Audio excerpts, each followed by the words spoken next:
Hey guys, how's everyone doing? This is Sir Jedi Sentinel, and welcome back to Batman Be Vlogged, the weekly vlog series where I review an episode of Batman Beyond after watching it for the first time. Today, we are looking at Episode 9, The Winning Edge, originally released in April 10th, 1999, written by Rich Fogel, directed by Yukio Suzuki, and I honestly don't know what to make of this one. I think I lean towards disliking it, but it's not a very strong dislike. Overall, the thing is, I think this episode makes some really weird choices. So, the plot of this episode is that one of Terry's classmates is using a product called Slappers.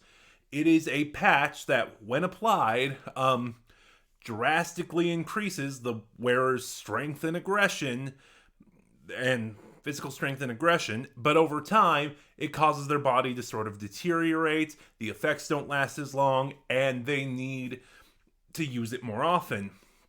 So this episode has a very weird anti-drug PSA kind of shoved into it. It's not as bad as Golem's anti-bullying PSA was, but it's not handled the best. And what are slappers? Where's this drug coming from? Well, do you remember way back when I did my announcement video and I talked about this? I remember one thing. So I don't remember the full details of the episode, but I remember a scene where Terry and Bruce were in the Batcave and they figured out that the villain they are fighting is Bane. And then later in that same episode, Terry hunts down Bane, finds him a withered, decrepit old man, and the nurse attending him, when Terry asks what happened, just responds too much venom. Given that's all I remember, it'll be interesting when I get to that episode and have the full context and get everything else. Yeah, this is the Bane episode I was talking about. The slappers are venom. And I just want to mention that because despite finding Bane for the first time, he doesn't feature into the episode all that much. It's just basically, yeah, the slappers are made from venom. And despite my mixed feelings on this episode, the design of Bane is this just dying old man. He's really haunting. A lot of the imagery in this episode is really haunting. That's one thing I'll praise. Some of the performances are really good. Will Friedle, once again, is great. We get a lot of Terry's mom, Mary McGinnis, played by Terry Garr, and she's really good, but the problem is a lot of her stuff ties into that really kind of poorly done anti-drug PSA that the episode is going for, and they hit all of the cliches that a lot of those after-school PSAs hit, It's like, I found it in someone's locker. It's not mine. You gotta believe me. You're doing drugs, aren't you? It's like I said a little while ago, a moment ago, this episode makes some really bizarre choices. Like, among many of the weird choices is that when Terry goes into the school after hours as Batman and investigates one of the students' lockers and finds the slappers, he gets into a fight with the school coach. Like, like, is the and it's never made explicitly clear if the coach is in on this or not. So it's like you're trying to fight Batman. It's really confusing. Like, and the coach is kind of played as that aggressive high school coach stereotype. Win at any cost. But it's not clear if he's in on it or not. Another really confusing choice this episode makes is that after Terry's mom finds the slappers and she imposes strict curfews on him, like he's pretty much only allowed to go to school and go work for Bruce, and that's it. Terry is complaining to Bruce, trying to figure out, how can I be Batman if I'm under such a strict curfew? Can you help me? And Bruce says this line. I even wrote it down in my notes. Arch criminals I know how to handle. Mothers are something else. What the hell? Like, you, Bruce Timm, as the creator of the show, as I assume the showrunner, I should really read the credits to get some of this information. You do know Bruce's mom was murdered when he was a child, right? I know it's kind of told as a joke, but did you know what the implications of that line are? That's kind of messed up. Before I go too off the rails on this too, there is another moment of praise I'll say. Like I said, the performances were good, especially from Will Friedle and Terry Garr in this episode. And the music was really good.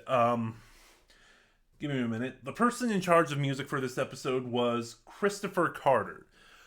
And I really liked the choices he made. Like, a lot of it played out like a thriller. A lot of percussion and a lot of dramatic stings that really did contribute to the tone. A lot of the animation wasn't great. Like, it was very choppy at times. And here's the thing. In the past, I've seen it here and there, but it was like one or two instances. It was here. It's a lot. Like, you can see it. Like, instead of fluid motion in the animation, like I'm just moving my arm as an example, a lot of it was this.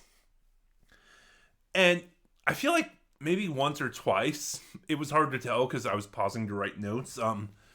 There was an awkward cut here or there.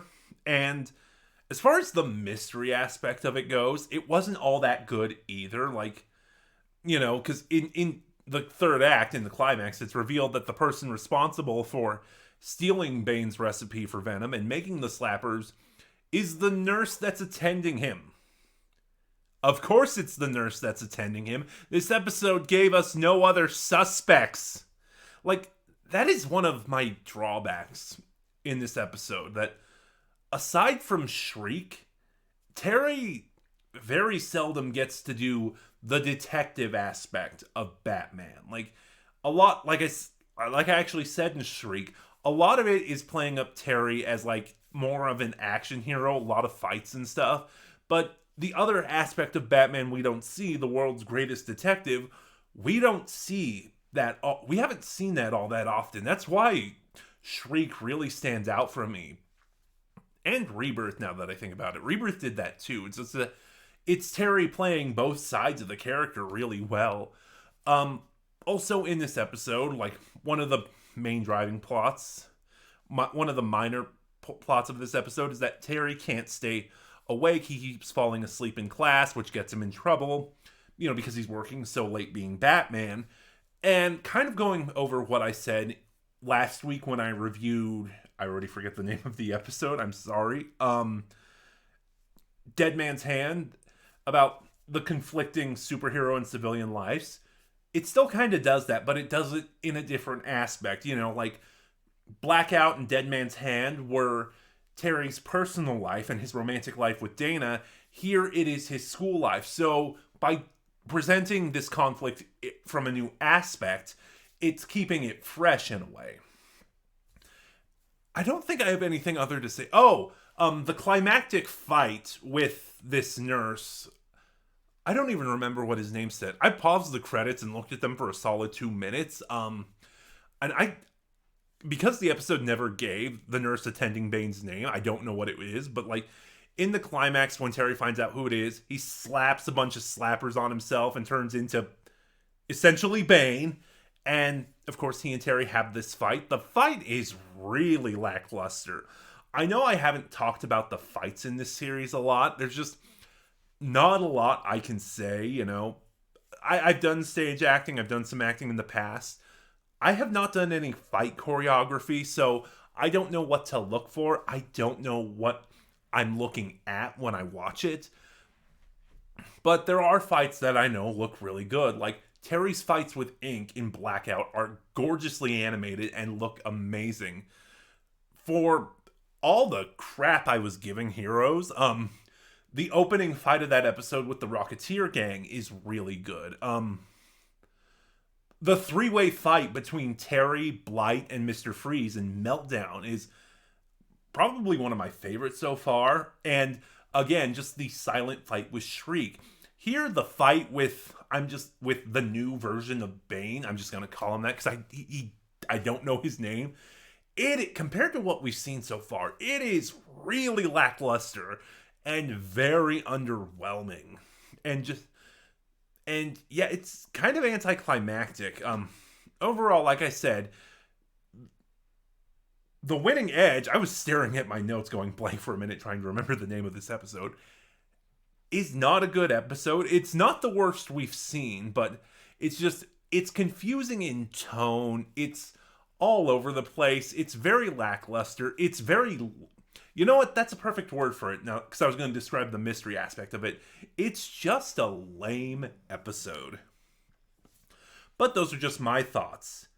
Batman Beyond, Episode 9, The Winning Edge. Have you seen it? What are your thoughts? Start a conversation in the comments below. Remember to like, comment, subscribe, click the bell next to subscribe to get notifications when I upload, and share the video around. All of it helps my channel grow. And in the description box below, for the time being, you will find the link to my Twitter, where you can follow me and get updates on the channel. This is Sir Jedi Sentinel, and I'll see you guys next week for episode 10.